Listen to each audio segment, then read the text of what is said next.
paso por delante de ellos y ya empiezan que si guapa, que si te voy a follar, que si me gustaría hacerte de todo. Había un hombre en el portal que se estaba masturbando y que le había dicho, oye, guapa, ayúdame a terminar y tal. Y bueno, mi amiga estaba asustada.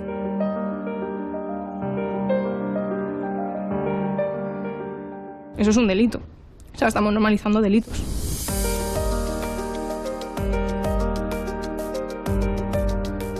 No sé, te tienen que violar para darle importancia a esto y para que realmente haya una prueba. A mí no me han violado, pero han abusado de mí.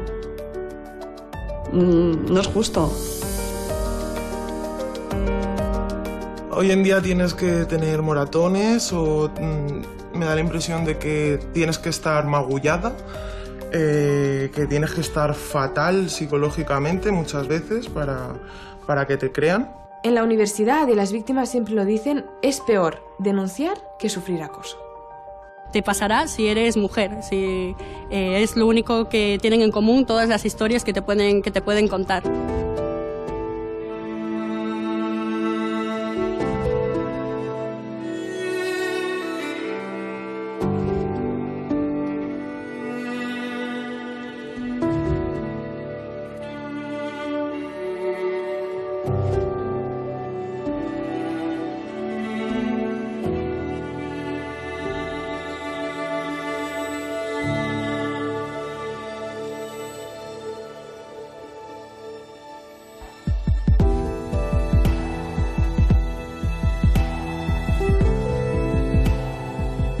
Me siento tan agradecida por la labor que hicieron conmigo y que hacen con el resto de las chicas.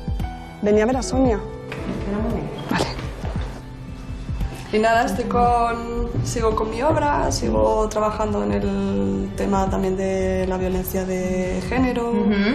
Lo sigo enfocando por ese camino y muy contenta. Qué bien. Muy contenta. Esta obra se titula Basta y bueno, decidí hacer algo que llamara la atención. Fue este el resultado y claro, en el momento que yo estaba casi terminada, me di cuenta de lo que había hecho en realidad, porque bueno, realmente estaba recordando con esta pieza pues un momento que yo había vivido, un suceso que me había pasado. Ella intenta salir de ese hecho pasado, intenta huir, o sea, está en lucha por salir de esa fotografía. No sabía si exponerla o no, porque claro, era exponerme demasiado, ¿no? Soy yo y encima es yo y mi historia.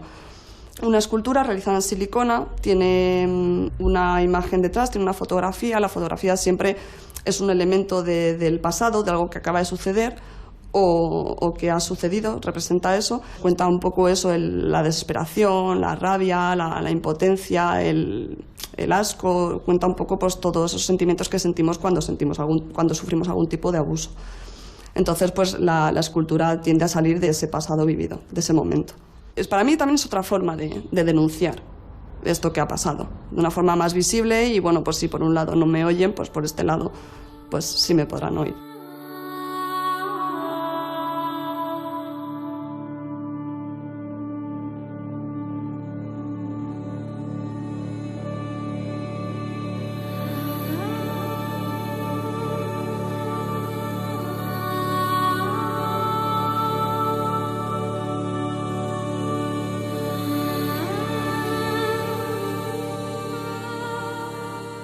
Esto no es una cosa que le suceden a algunas y que es ejercida o cometida por algunos, sino que es algo que pertenece, ¿no?, a nuestro día a día, ¿no? Algo que está, de alguna forma, presente en nuestros ámbitos más cotidianos, ¿no? Del trabajo, de los estudios, ¿no? Los entornos familiares, íntimos, afectivos, etcétera.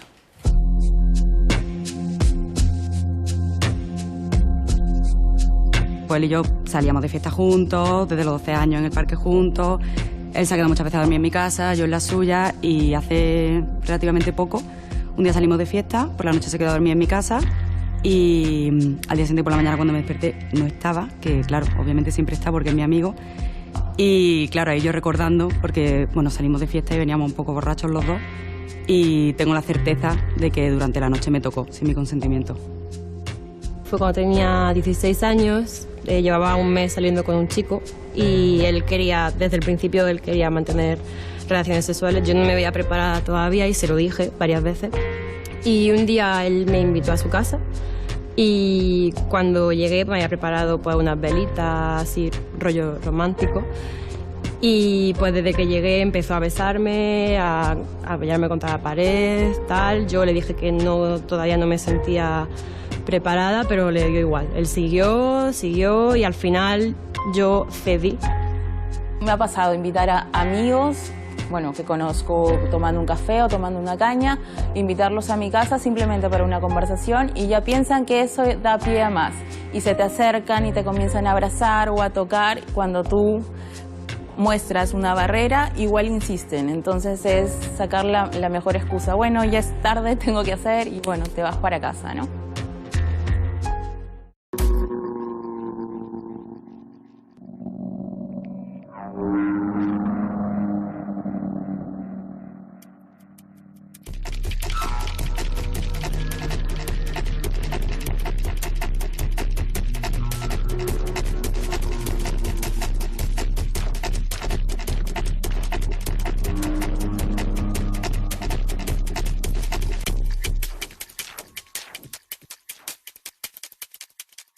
Era una persona que me ayudó, una persona en la que yo confiaba, una persona que, pues eso, se fue ganando mi confianza poco a poco. Y claro, cuando pasa la primera vez, cuando, bueno, sufrí el abuso, realmente no me creía que estuviera pasando eso. ¿Cómo puede ser que esa persona, profesional de la salud, pueda estar abusando de mí? No lo entendía, no. Y bueno, estuvo pasando sucesivas veces. Y claro, por miedo, por vergüenza, por una serie de sentimientos que tenía, pues no me vi capaz de contarlo. O sea, yo no sabía que era tan grave, o sea, no entendía de la gravedad del asunto. Claro, luego ya con el tiempo, cuando ya pues hicimos como un parón, ya cuando iba a volver dije, es que no me veía capaz, no quería volver, no quería volver a verle.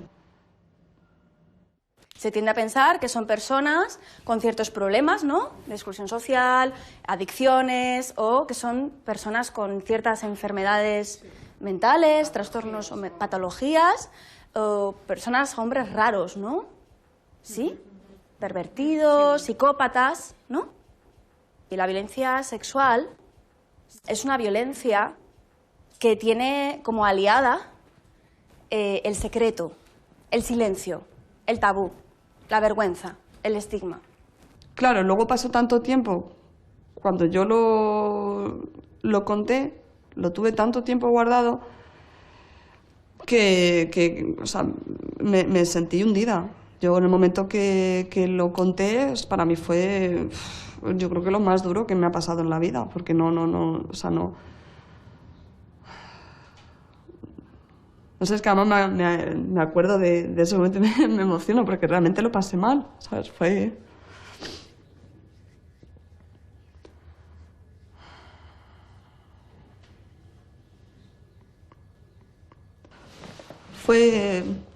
difícil.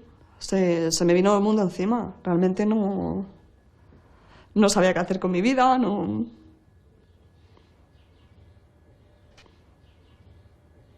Y que hasta el momento que yo no lo he hablado y que no he estado en terapia, no he llegado incluso hasta a perdonarme, porque yo me sentía en culpa. Culpa, asco, no sé, una serie de sentimientos que tenía que no me permitían tampoco ser yo y seguir adelante.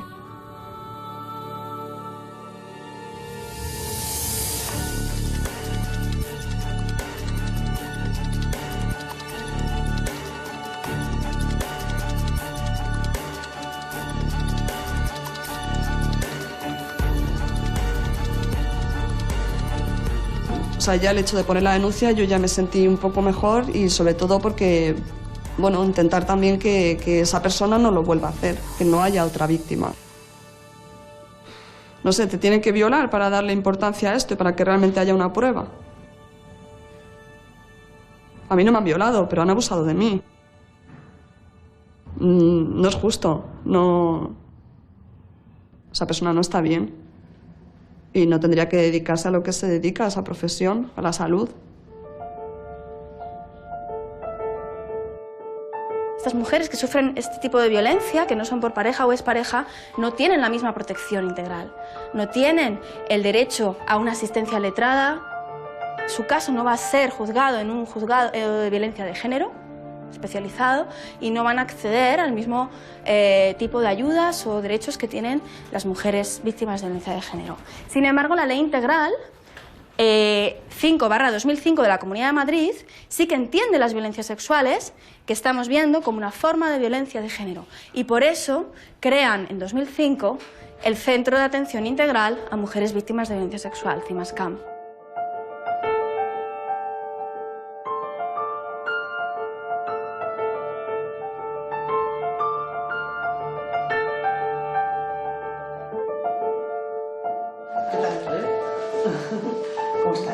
Es muy importante el recurso, tenemos la posibilidad de que otro órgano judicial revise todo esto, vea todas las declaraciones que ha habido en el procedimiento, todas las pruebas que hemos aportado y bueno, pues que consideren, ¿no?, si hay indicios o no hay indicios de esto. Luego, en caso de que ese recurso se estimara, pues la consecuencia, ¿no?, sería que el procedimiento se reabre y tendríamos un juicio posteriormente donde podría hablar. Y en ese juicio podrías declarar, podrías hablar, te escucharían y bueno, pues finalmente pues desde luego intentar una sentencia condenatoria, ¿no?, que es nuestro objetivo. Ya lo hablamos desde el principio que hasta el final.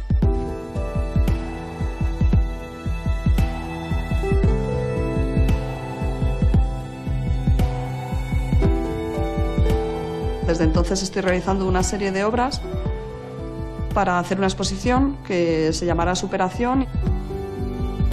Cada obra representa un estadio de ese proceso. Este sería el que estaría a mitad de ese proceso. Ya se llama Fricción y bueno, ya está un poco más en calma, aunque se sigue teniendo esa postura de recogimiento. Y este tiene como más una mirada más desafiante, más aquí estoy yo, nada va a poder conmigo y nadie me va a hacer daño.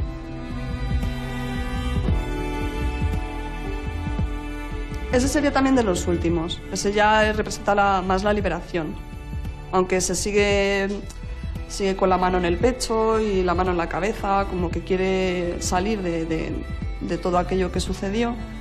Y además tiene mucho espacio, tiene mucho aire en la parte superior y lo creí conveniente para darle ese que respire, que se sienta más libre.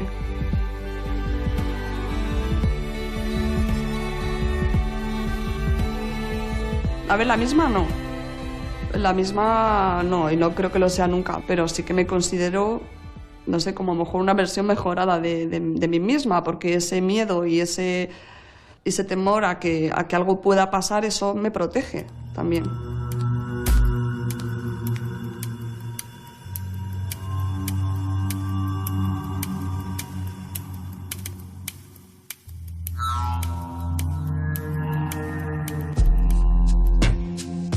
Cuando de repente un hombre el cual no conocía y no había visto nunca se acercó a mí y me tocó de arriba abajo de manera insinuante. En ese momento me asusté mucho y mi primera reacción fue apartarlo, ¿no?, empujarlo, y por suerte tuve a mis amigos y a mis amigas que rápido acudieron, ¿no?, a separarlo de mí porque él venía de forma amenazante a volverse a mí.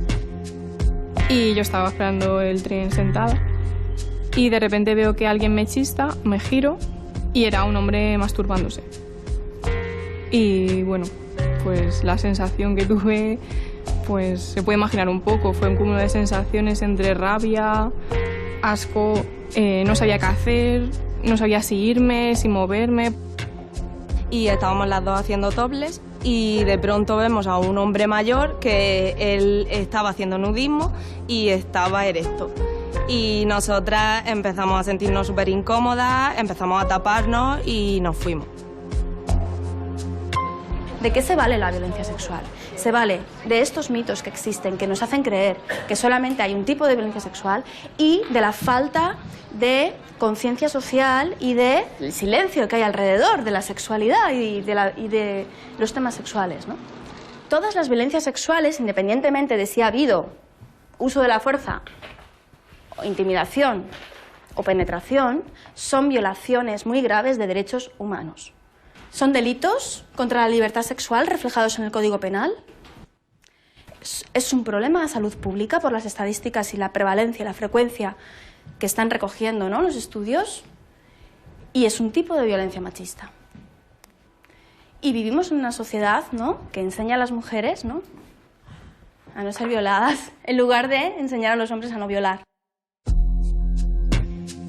Bueno, los días de fiesta ya se sabe, ¿no? Lo mismo que me dijo la propia guardia urbana, y mucha gente de la calle me venía, ¿no? Bueno, chica, pero no hay para tanto. Incluso los mismos agentes de los Mossos de Escuadra me estuvieron preguntando de forma insistente si los dos chicos me habían tocado.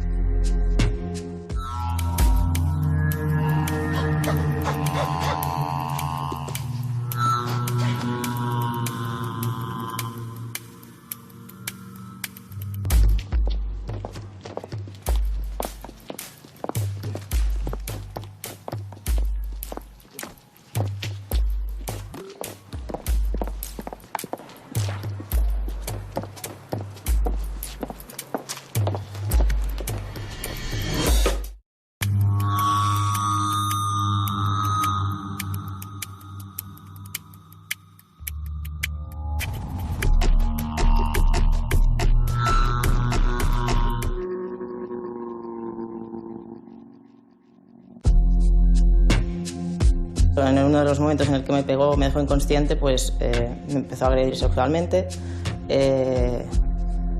Fue muy duro porque yo por muchas cosas no paré de luchar. En todo el momento siempre quería irme, le empujaba, pero no tenía fuerzas.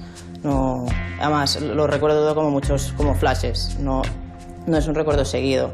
Iba perdiendo el conocimiento, entonces de golpe vi que el chico miraba arriba y se iba corriendo. Y fue porque me escucharon mi novio y mis amigos y me encontraron. Pero fue un lapso de tiempo de 5 horas que me estuvieron buscando desde que vieron que yo no estaba. Entonces yo solo me acordaba de estos últimos momentos y luego más tarde me enteré, cuando vino la policía y todo, me interrogaron, que había más gente, que fueron 5 chicos que me metieron en un coche inconsciente, que me llevaron a un bosque y que, bueno, pues hicieron... No lo sé porque no me acuerdo, pero yo solo me acuerdo del final.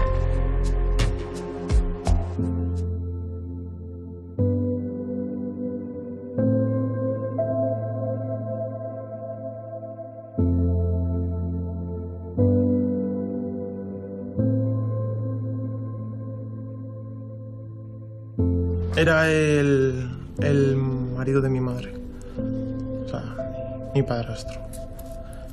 Pasó hace 3 años, cuando yo tenía 15 años. Era un día como hoy.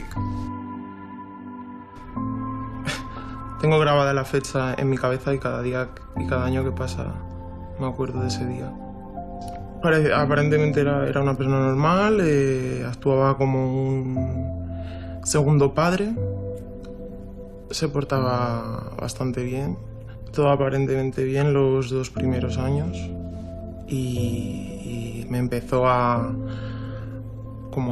espiar por el WhatsApp. Tenía bajado un programa en el que podía leer mis conversaciones, él sabía dónde estaba, qué hacía, a veces no sé si me seguía y un día me puso un cuchillo en el cuello.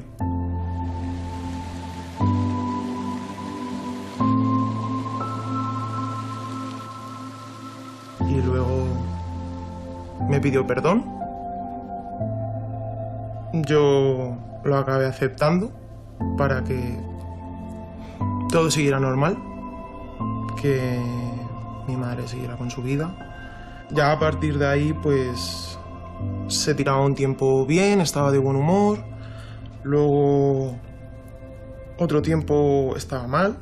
Empezó ya el maltrato psicológico. Y bueno, el día que pasó, estaba en mi casa. Llegué a la hora de comer. Él me había preparado la comida, le gustaba mucho cocinar, preparar la comida. Y bueno, me empezó a decir que estaba muy mal, porque él sentía deseo hacia mí, que yo pues le había hecho confundirle, que ya no podía aguantar más. Y bueno, se levantó, se fue a la cocina, cogió un cuchillo, se sentó al lado mío y me miró a los ojos y me dijo: ven.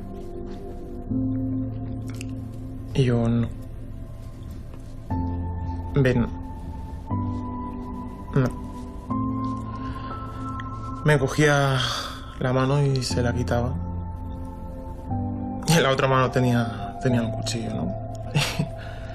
Yo estaba llorando en el sofá. Me arrastró hacia la habitación. Y bueno, él me amenazaba que si no lo hacía, pues que era él o yo, ¿no? Y bueno, pues luego pasó. Después de que pasara, me dijo que me duchara. Él ya lo tenía como un poco ahí planeado, ¿no?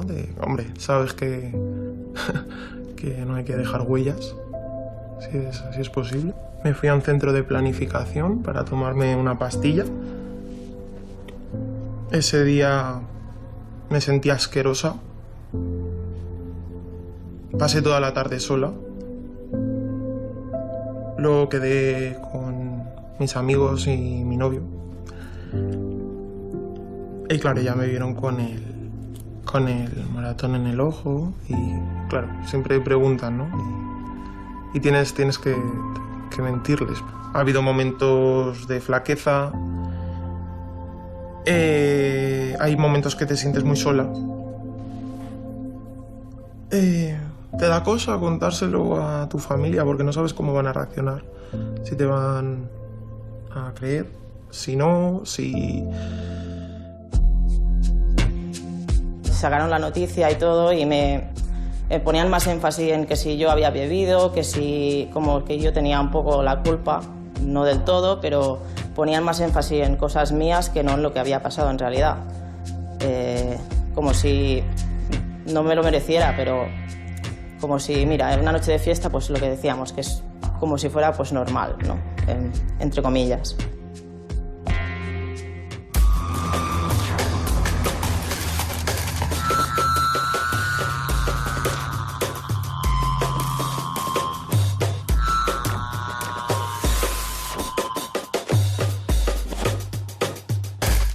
Muchas mujeres piensan que son culpables de lo que les ha ocurrido porque no se defendieron o porque no escaparon.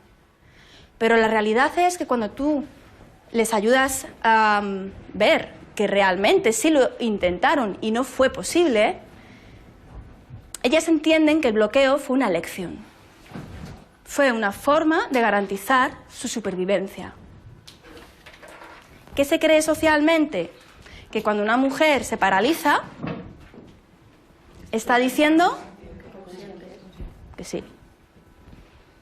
Que si una mujer no se defiende con uñas y dientes, ¿no?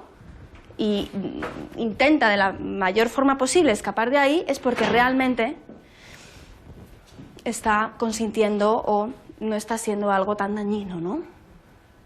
Es por esto por lo que En la mayoría de los casos no existen lesiones, ni físicas ni vaginales. Eso no quiere decir que no haya habido una resistencia. Me sentía vacía, me sentía que no tenía sentimientos, estaba fría.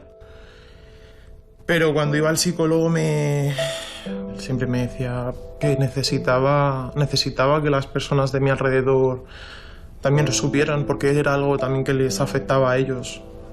Entonces, después de bastantes sesiones semanales, iba semanalmente, a los 3 meses, cuando decidí contarlo, pues fue ese día que vi a mi madre un poco perdida porque no sabía lo que estaba pasando y dije, tengo que darle respuesta, ¿no? a sus preguntas. Eso fue uno de los motivos, y lo segundo era que sentía que se estaba riendo en mi cara, porque a veces quedábamos algunos domingos en familia, y claro, él venía y actuaba como si nada. Y yo, claro, también tenía que actuar como si nada. Entonces yo quería compartirlo con alguien, y que mi familia supiera la verdad de quién era esa persona, qué me había hecho, cómo estaba jugando con ellos, que se fuera de nuestras vidas. Y bueno, y el día que denuncié, pues fue el principio de un proceso que ha durado casi 2 años. Al final se ha hecho justicia, ¿no? Que tuve mucha suerte con la abogada que he tenido, porque al principio no era nada fácil, teniendo en cuenta que no había pruebas. Todo se basaba en argumentación por parte mía, por parte de mi madre, por parte de mi padre, mi amiga y en ese momento mi novio. Pasaron 2 años hasta que hubo un juicio. Le condenaron a 13 años y 6 meses. Una de las primeras preguntas que me hicieron, sin dejar que nadie me acompañara dentro de la sala del juicio, ningún amigo, amiga o familiar, fue que la fiscal me preguntó que cómo iba vestida. En ese momento me sentí muy como agredida, ¿no?, por parte de la fiscal, y no supe reaccionar, ¿no? Me siento mal conmigo misma porque lo primero que pensé es, ostras, ¿cómo iba vestida? ¿Qué jersey llevaba? ¿No? Si era el rojo o era el azul. Pero no supe responderle, ¿no?, lo que ahora pienso que tendría que haber respondido, que eso no era importante ni relevante hacia la agresión que había sufrido en ese momento. A los 3 años, cuando se hizo el juicio, el único que yo recordaba y el que reconocí está en la cárcel. 13 años, tiene que estar en la cárcel, pero los otros 4 salieron inocentes, dijeron que no tenían culpa de nada. Cuando en sus declaraciones habían dicho que bromeaban sobre lo que iban a hacerme cuando me llevaron en coche, se iban inculpando los unos a otros, entonces que tuvieron algo que ver, que lo único que yo no los recordaba. Y como yo no los recordaba, pues eran inocentes, no tenían culpa de nada. Habían pruebas físicas de que yo había estado en ese coche, de que ellos también, pero ellos están libres, sin ningún cargo ni nada. Me quedé aliviada.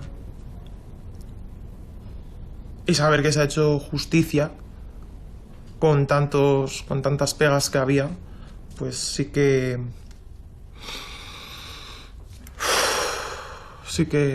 respiras aliviada después de mucho tiempo. Se sale fortalecida porque no te queda otra. Hay que empezar a pensar en positivo, sabes que la vida sigue, eso ha pasado, está en el pasado y tú tienes que seguir con tu vida. Salgo más desconfiada con los hombres. Hoy en día no puedo me da a veces cosa de que hombres de su rango de edad me miren. Me siento como que les provoco. Y hoy en día, por ejemplo, todavía sigo teniendo eso. A veces antes no me pintaba porque sentía que provocaba. Pero ahora sí que me pinto. Me quiero poner guapa para mí, porque sé que no me estoy poniendo guapa para todos esos hombres que creo que me miran, que no les estoy provocando, y me pongo guapa para mí misma.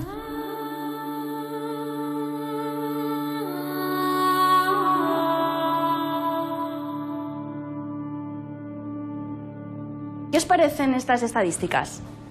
Es que a mí me da la sensación de que son más mujeres que las que dicen las encuestas las que sufren violencia sexual. O sea, yo me pongo a pensar y conozco a pocas que no hayan sufrido acoso callejero.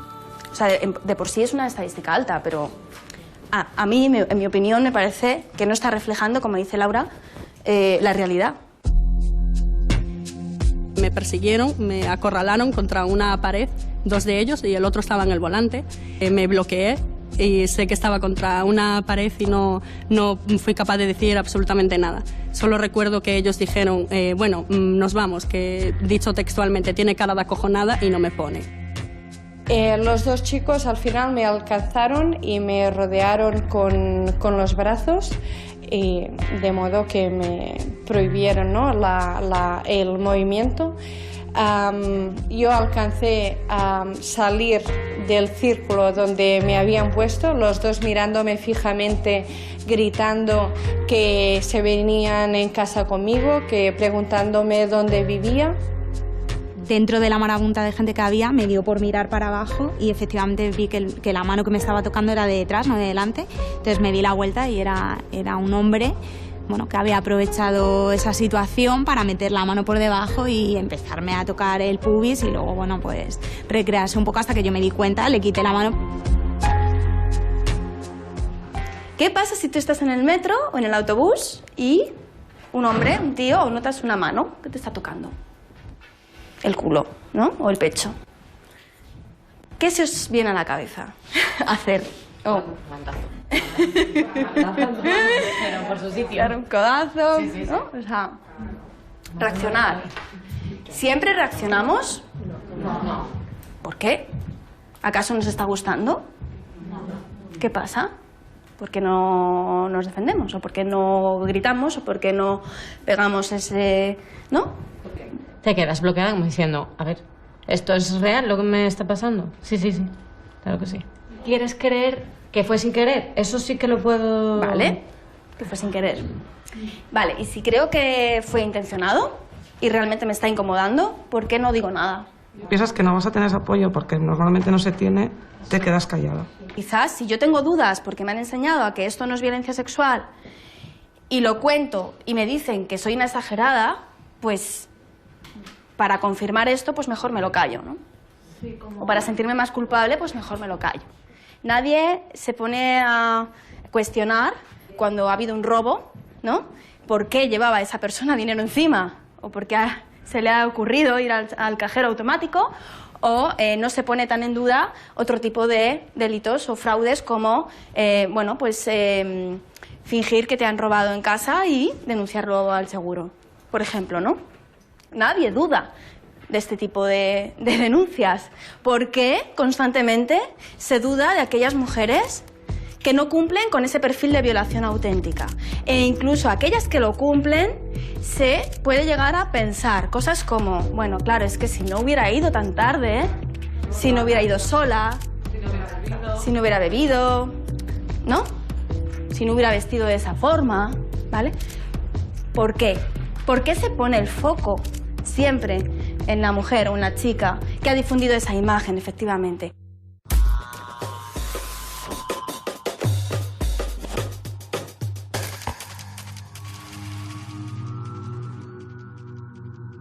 Pero, por ejemplo, si hay abuso sexual no puede haber equilibrio. Si hay abuso sexual no puede haber igualdad. Si yo creo que tengo derecho sobre el cuerpo de la otra persona y que puedo invadir el espacio de la otra persona, no estoy siendo justo con la igualdad. y sobre todo no estoy manteniendo una relación justa con las personas que tengo al lado.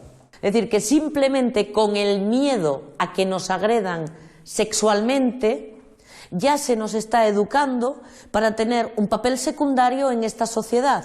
Porque toda persona que tiene miedo juega un papel secundario en esta sociedad frente a la persona que no lo tiene, ¿no es eso? ¿Cuántas veces en 14 años habéis hablado de las agresiones sexuales o del acercamiento sexual a otra persona, o del miedo, o del no miedo, o de la prevención, o de la autodefensa, o de... ¿Cuántas veces habéis hablado de este tema? Como tan en detalle... En detalle... Más que te vengan a... te enseñen cómo se pone el preservativo y tal, más que eso... Más que eso no. Es decir, ¿el sistema educativo os ha aportado en 14 años 5 horas de hablar sobre el tema afectivo sexual, sobre el acercamiento a las personas, sobre el miedo o no miedo a la agresión, sobre cómo hemos vivido las mujeres las agresiones sexuales o la posibilidad de ello, sobre cómo viven los chicos el tema de las agresiones sexuales, a qué consideran agresión sexual, qué no se considera? Me estáis diciendo que en 14 años el sistema educativo de la escuela pública os ha dado 5 horas de formación en 14 años, ¿no es eso? Tendría 6 o 7 años y entonces vino a casa un pariente lejano de la familia, yo no lo conocía y entonces, bueno, me sentó sobre sus rodillas y empezó a refrotarme sobre sus genitales, de manera muy sutil, pero yo lo notaba perfectamente. Yo me sentí tremendamente incómoda, empecé a protestar y, bueno, me zafé de él como buenamente pude. La verdad que me echaron la bronca, especialmente mi madre, porque vaya cómo te has portado, porque... Fue un abuso sexual cuando yo tenía 13 años y fueron durante 7 años los abusos por parte de mi padrastro. Y al cabo de los años me enteré de que este personaje había estado en prisión porque había abusado sexualmente de una adolescente retrasada mental. Los abusos fueron a través de manipulación, a través de cariño, a través de amor manipulado, a través también de regalos, bueno, de todo tipo, casi de lujos. Y la verdad es que me costó bastante, reconozco, el perdonarle a mi madre especialmente, que ella, sabiendo, como conocía aquel episodio, hubiera sido capaz de dejarme indefensa, digamos, ante esa situación.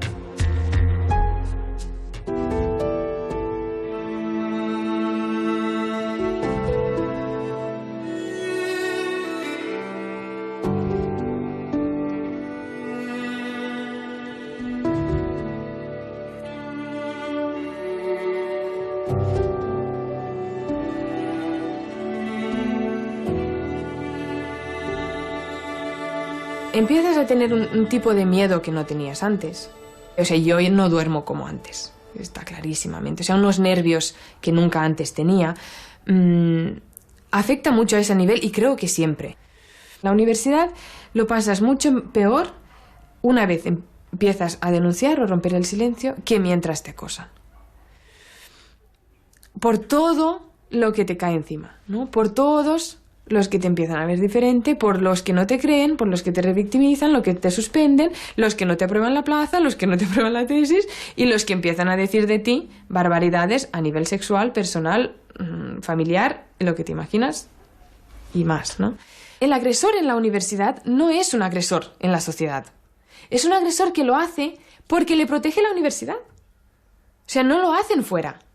El acoso empezó con emails. Con correos electrónicos, con contenido sexual, de me gustas mucho en clase, quiero tomar un café, vivo no sé dónde, poniéndome su dirección, podemos vernos en mi casa.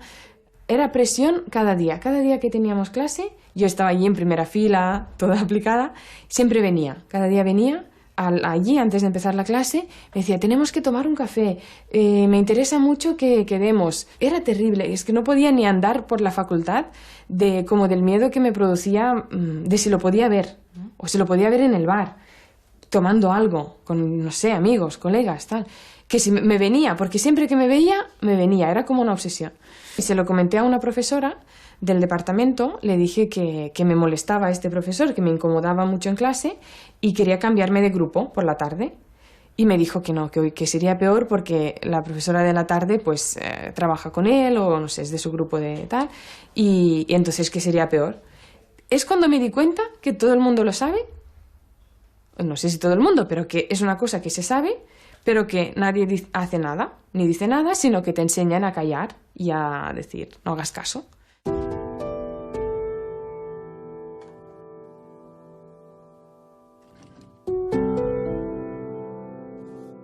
Para mí el dato no es cuántas mujeres han sido violadas este año, que es escalofriante, por cierto. Cuántas mujeres adolescentes han sido violadas en sus propios centros o cerca de sus propios centros educativos. Para mí lo escalofriante es cuántas mujeres sufren el acoso sexual permanente de otros hombres día a día y callan o normalizan tales acosos. Porque el problema real en este momento es precisamente ese. ¿Por qué se normaliza que las agresiones de los hombres sean eso, normales? ¿Por qué se permite que eso sea así? Pues os lo digo. Se permite también, como se permiten tantas otras cosas, porque se normaliza la masculinidad, porque la masculinidad, recordad, en un espacio patriarcal es la identidad de poder.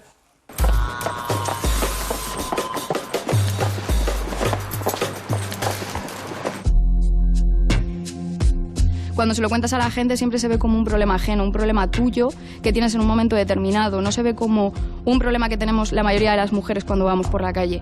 Porque como eso, pues son los piropos, es que vayas por la calle de noche y alguien se decida seguirte o simplemente ver a un grupo grande de chicos de noche y cambiarte de acera por no pasar por delante de ellos por miedo a que te puedan decir o hacer algo. Entonces, está muy normalizado. Y la gente no le da la importancia que realmente tiene, que es que tú vas por la calle y no te sientes cómoda. O sea, familias, padres, madres, con niños, niñas y 8 hombres en un puente así, con sus motos ahí aparcadas al lado, gritándonos cosas a nosotras dos. Y nadie dijo nada, nada más que